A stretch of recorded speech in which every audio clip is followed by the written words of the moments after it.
Hello बच्चों, स्वागत है हमारे चैनल साइंस स्टडी 99 ग्रुप में। जैसा कि बच्चों आज हम पढ़ने जा रहे हैं ऑक्सफोर्ड के सारे एक्सरसाइज को हम कंप्लीट करेंगे। बेसिक से शुरुआत करेंगे, इजेमार, वॉजवर और सेल और विल भी पढ़ेंगे। तो पहले हमें इन तीनों चैप्टर को बहुत अच्छे से पढ़ना है और इसमें आप लोगों की ना स्पीकिंग भी हो जाएगी। तो आइए बच्चों देखते हैं कि यूज ऑफ इजेमार क्या है। भाई यूज ऑफ इजेमार को सिंपल सेंटेंस कहते हैं। क्या कहते हैं भाई? Simple sentence. इसमें क्या होता है? ऑब्जेक्ट। ऑब्जेक्ट में क्या होता है बच्चों?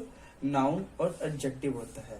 तो जैसे कि यहाँ पे वर्ब नहीं है, हमें वर्ब नहीं लेना, हमें क्या लेना भाई? नाउन। अभी पढ़ा जो है कि ऑब्जेक्ट के दो पार्ट है। पहला पार्ट हमें क्या लेना है? नाउन, और उसके बाद क्या लेना है? एडजेक्टिव।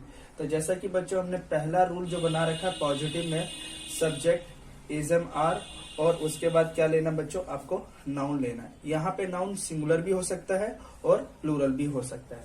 तो बच्चों जैसा कि हम पहले सेंटेंस को कवर करेंगे कि यहाँ पे लिखा क्या गया है कि मैं शिक्षक हूँ। क्या है?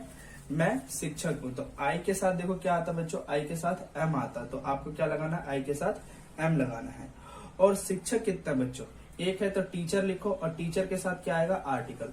जैसे कि बच्चों आपको मैं छोटा सा हिंट देता हूं कि जब हमारा नाउन जब सिंगुलर होगा तब आपको क्या लगाना? आर्टिकल ए या तो द या तो एन लगाना है। अगर प्लूरल नाउन है हमारा तो आर्टिकल का यूज नहीं करोगे, वो भी 10% यूज होगा जो आपको आगे पढ़ाया जाएगा। तो जैसे कि बच्चों आपको सेकेंड जो हमारा सेंटेंस है कि तुम कवि हो, यू के साथ क्या आता है बच्चों? आर। तो यू आर। पोएट कितना भाई? एक। तो अ पोएट लिखोगे आप। तुम लोग विद्यार्थी हो, तो यू आर स्टूडेंट्स।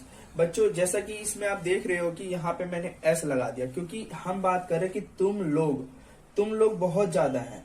जैसे कि बच्चों आपको मैं अभी बताता हूँ, क्लियर करता हूँ कि यू के साथ क्या होता है?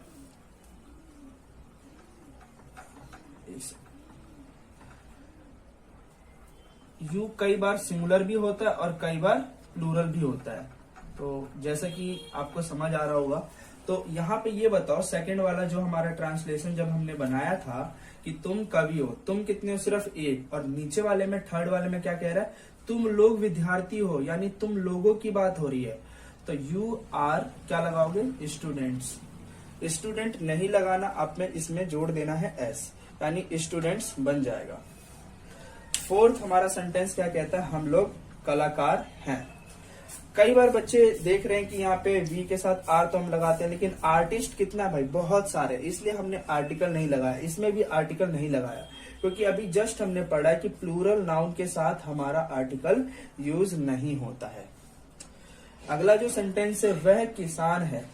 He is a farmer. किसान बच्चों कितना है भाई? तो किसान जो है वो एक है, और जो लड़का है यानी प्रोनाउन की बात हो रही है वह भी कितना है? एक है। तो ही इज अ फार्मर। तो फार्मर जैसे कि बच्चों आपको पता है कि ये नाउन क्या है? सिंगुलर नाउन है। तो सिंगुलर नाउन के साथ क्या आएगा? आर्टिकल ए आएगा।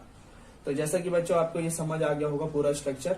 तो हमने ऑब्जेक्ट का कौन सा पार्ट पढ़ा है? नाउन का पार्ट पढ़ा है। अब हम क्या पढ़ेंगे? एडजेक्टिव। उससे पहले आपको थोड़े से सेंटेंसेस दूंगा जो कि आप लिखकर बताइए हमें।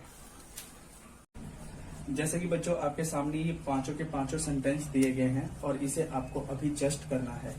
जैसे कि बच्चों आपने सेंटेंस बना लिया होगा, तो आइए बच्चों इसके आंसर को भी देख लेते हैं। वह नर्स है। तो यहाँ पे ना लड़की की बात हो रही है, ना कि लड़के की बात हो रही है। तो आपको लड़की का यूज करना है, यानी she is a nurse. Nurse कितनी है भाई? एक। क्योंकि नर्स जो है हमारा वो नाउन है, और नाउन के साथ क्या लगाता है भाई? यानी नाउन के साथ क्या आता है बच्चों? यानी आर्टिकल का यूज करना, क्योंकि अभी जस्ट मैंने आपको पढ़ाया था कि नाउन जो हमारा था वो सिंगुलर था। तो इसलिए बच्चों आपको यहाँ पे क्या लगाना है? ए लगाना है। वे लोग कवि हैं, बहुत सारे लोगों की बात हो रही है। तो दे आर क्या लिखोगे? पोएट्स। दूसरा जो हमारा क्वेश्चन है कि वह लेखक है। ही के साथ क्या आता है हमारा बच्चों? इज। और लेखक कितना है? एक। तो राइटर के साथ क्या आएगा? ए। अगर बच्चों आपको ऑथर लिखना है तो आप ऑथर भी लिख सकते हैं, लेकिन साउंड किसका दे रहा भाई?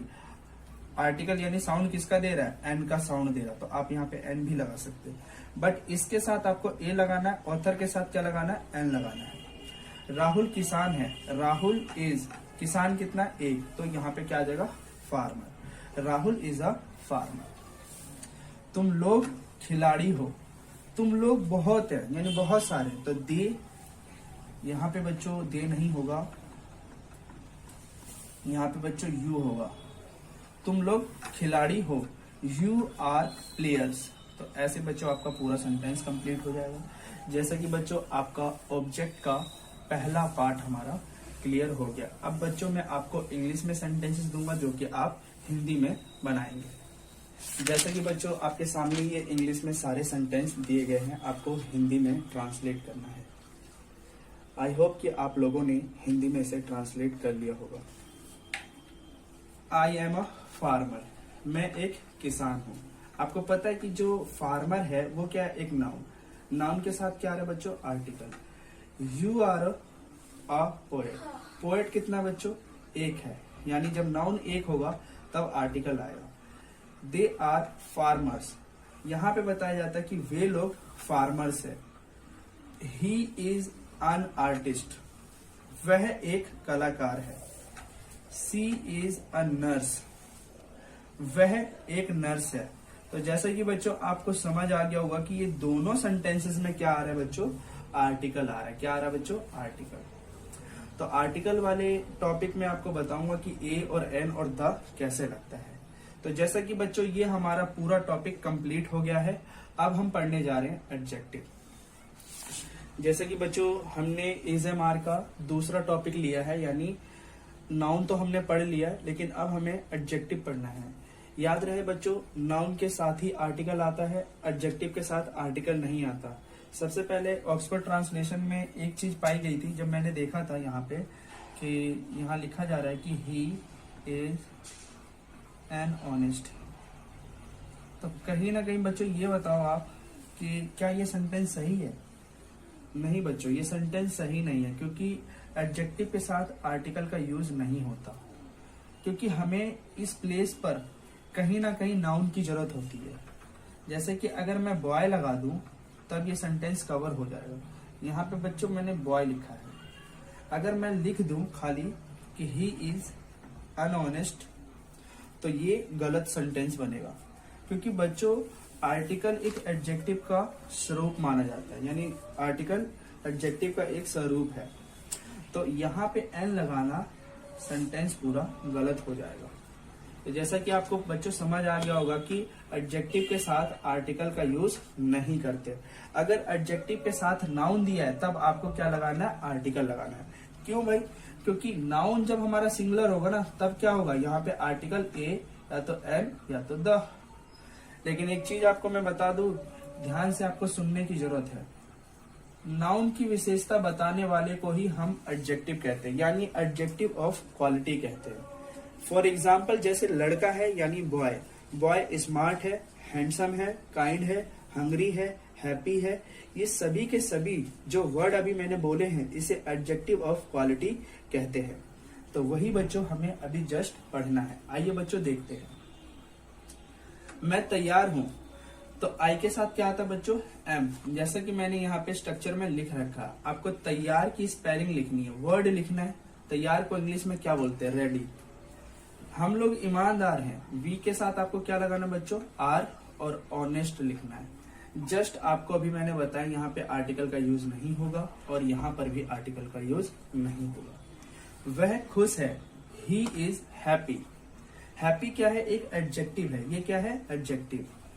तुम भूखे हो, यू आर हंग्री। यू के साथ क्या आता है बच्चों, आर।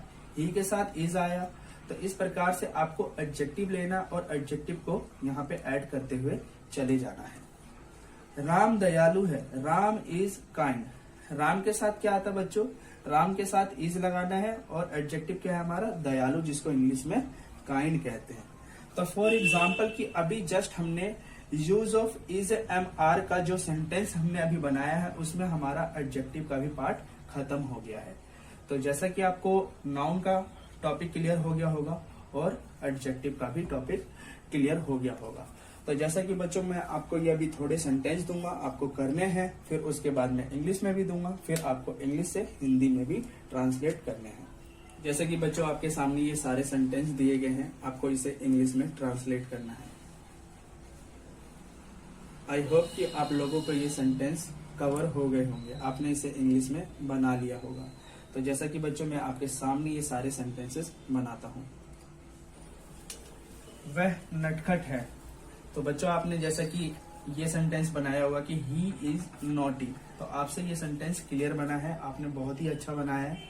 सीता चालाक है, कैसे बनेगा बच्चों? तो जो सीता है ना, सीता के साथ आपको इज लगाना और क्लेवर कर देना है। लेकिन इस वाले सेंटेंस में 90% स्टूडेंट की गलती पाई होगी। गर्ल इज ऑनेस्ट लिख दिया होगा, लेकिन आपको गर्ल देखना है कितनी है भाई, एक है, तो क्या लगाओगे? अ लगा सकते हो या तो तुम द लगा सकते हो। दोनों में से कोई एक लिखना है, या तो अ गर्ल या तो द गर्ल। ठीक है ना बच्चों? तो जैसा कि मैं यहाँ पे द लगा देता हूँ, क्या लगा देता हूँ? The girl. मेरे दोस्त चालाक और बहादुर हैं। माई फ्रेंड्स आर, क्योंकि मेरे दोस्त बहुत सारे हैं, तो my friends are clever and brave. तुम अच्छे लड़के हो, तो यहाँ पे भी बच्चों आपने गलत किया होगा ये सेंटेंस। कैसे बच्चों? तो यू के साथ आपको क्या लगाना है? आर। लेकिन लड़के कितने हैं? तुम अच्छे लड़के हो, लड़का कितना है भाई? एक, तो यहाँ पे अ लगाना है। You are a good boy, क्योंकि बॉय की क्वालिटी कौन बता रहा है? एडजेक्टिव। इसको हम क्या रखेंगे? नाउन। ये नाउन हुआ, इसको क्या बोलेंगे? एडजेक्टिव। इसको क्या बोलेंगे? आर्टिकल। ये क्या है? आर्टिकल। और ये तीनों एडजेक्टिव नीचे आते। जैसे ध्यान से बच्चों इसे देखो, आपको जस्ट समझ आ जाएगा। ये तीनों का तीनों जो होगा वर्ड, ये सीधा ही नीचे ट्रेवल करेगा, नीचे आएगा। जैसे अ गुड बॉय। तो जैसा कि बच्चों आपको ये सारे सेंटेंस कवर हो गए होंगे। तो आइए बच्चों अब इसे हम नेगेटिव इंटेरोगेटिव WH की फैमिली में बनाएंगे और ये हमारा आज का एक्सरसाइज कंप्लीट हो जाएगा। तो जैसा कि बच्चों अब हमें सारे रूल के बेसिस पे सेंटेंसेस बनाने हैं।